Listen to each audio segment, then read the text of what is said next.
There are homes that look normal from the outside. Meals happen, conversations happen, and technically nothing is wrong. But inside, everything is slightly tense, as if the house is always on high alert.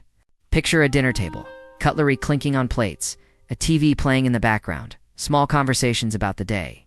No yelling, no dramatic scenes. And yet, every time you walk into the room, the air shifts just a little. Someone sighs. Someone goes quiet. Someone looks away. No one tells you that you're not wanted. They don't have to. You feel it in the careful way you learn to exist.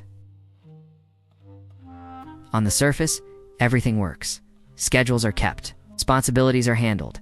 There's an appearance of stability. But underneath, there's an absence that leaves no bruises and no clear scenes you can point to. Just a constant sense that something essential never really arrives. You don't learn safety from words. You learn it from the atmosphere, from what is avoided, from what makes the room tighten, from what is never spoken. You don't adapt because someone asks you to.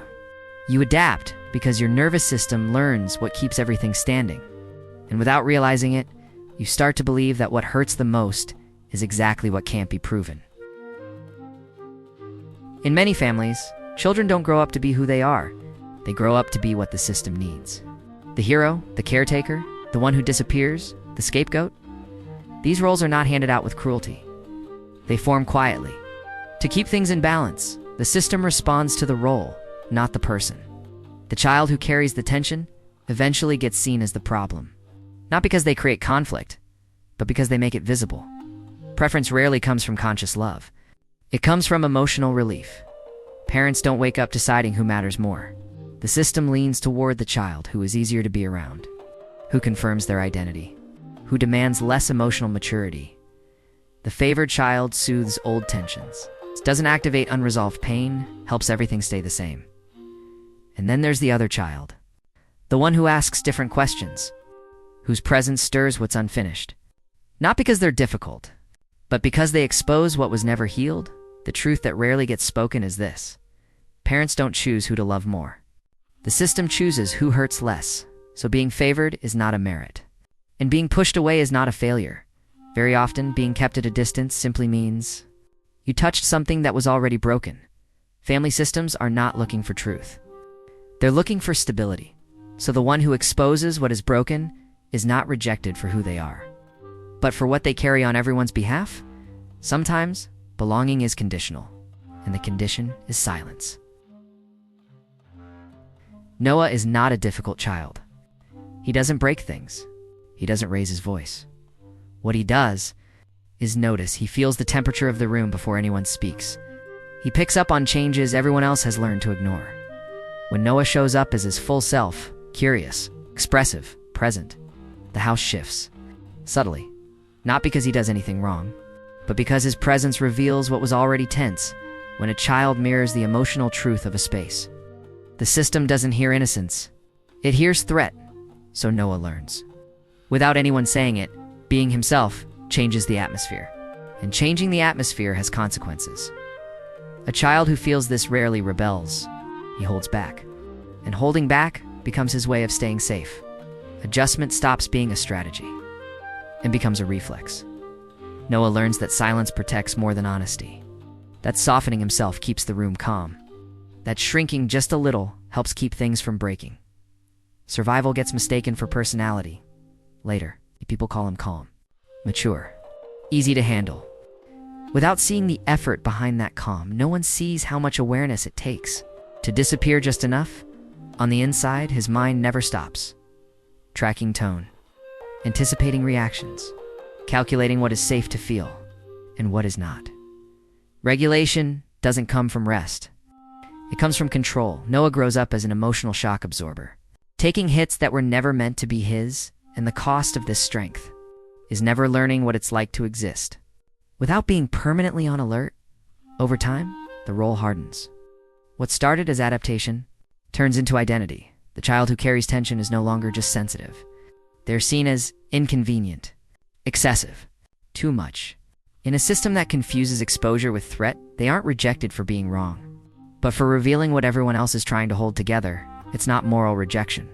It's functional to protect its balance. The system pushes away whatever destabilizes it. The child is nudged slightly out of rhythm. Not thrown out. Just less included. Less welcome. Less truly met.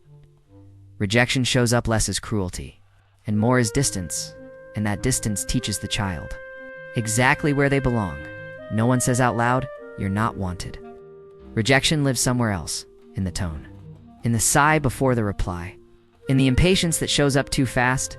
It's felt as energy, as something in the air that tightens when the child speaks. The silent message is always the same. Your presence makes things harder. Over time, the child internalizes, "There's something about me that ruins the atmosphere. There's something about me that makes everything more difficult."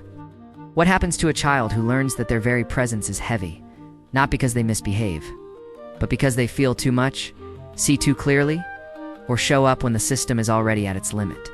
Adaptation is rewarded. Silence is praised as maturity. Sensitivity is treated as exaggeration. The role becomes normal, expected, invisible. The scapegoat slowly turns into the emotional regulator, the one who absorbs the tension, so others don't have to. The one who carries what keeps the system functioning. And because this role stabilizes everything, almost no one questions the cost.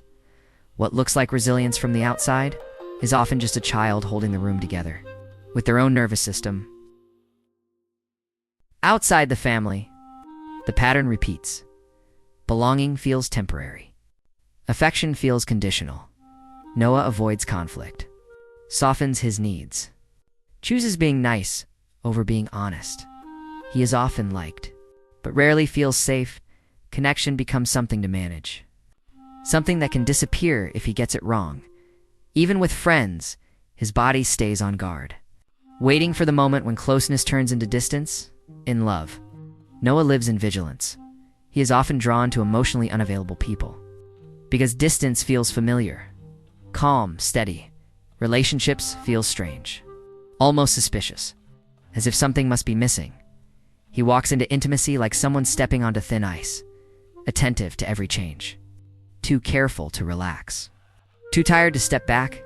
Being chosen doesn't calm him, it activates him, because deep down, love still feels like something that can be taken away at any moment. At work, value becomes tied to usefulness. Mistakes feel dangerous. Competence becomes a shield. He works well, adapts quickly, but never feels like he's enough. Praise brings relief, not rest, because rest was never part of the equation. Only function. Work becomes yet another place where survival turns into identity, where being needed replaces being truly seen. The mind stays on alert, but the body pays the price. Hypervigilance, constant tension, sleep that doesn't restore. The nervous system never fully stands down. Peace feels strange, almost unsafe, like a territory never learned. Regulation doesn't show up naturally, because safety was never consistent enough to become something internal. The body keeps protecting itself from a danger that no longer exists. But that was there long enough to shape it. For years, the question, "What's wrong with me?" feels logical, almost responsible. The system silently hands this question to the child, not through words, but through patterns, through who gets corrected, pushed away, adjusted. The more the child adapts, the more convincing that question becomes, until it feels true. At some point, Noah notices something subtle. He's no longer in that house, but his body keeps acting as if he were. The danger has changed. The walls are gone, but the vigilance remains. This is displacement, living in the present with a nervous system shaped by the past. Slowly, a new distinction becomes possible. The role was learned. The role was necessary. But the role is not the self.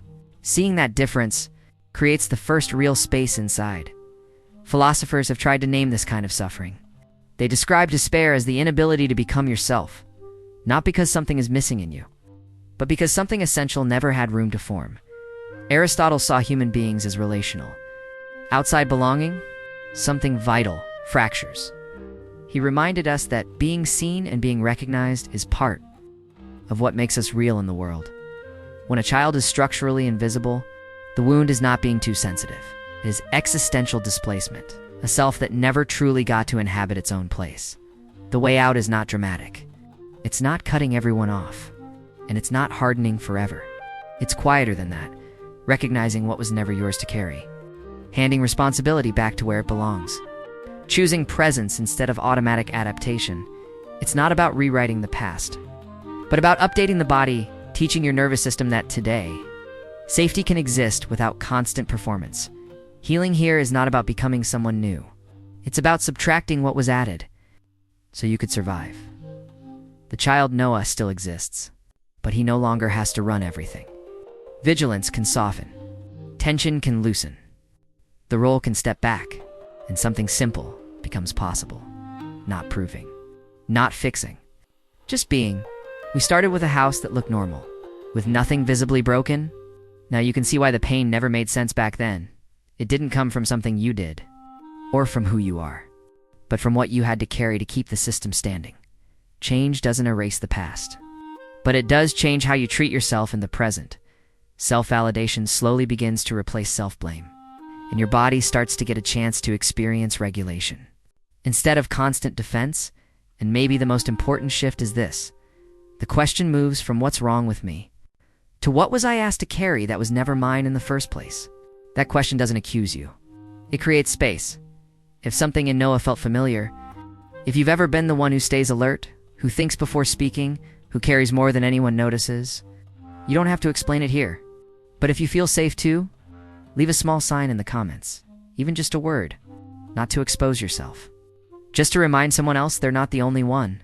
And if someone came to your mind while listening, someone who is always holding everything together quietly, consider sharing this with them.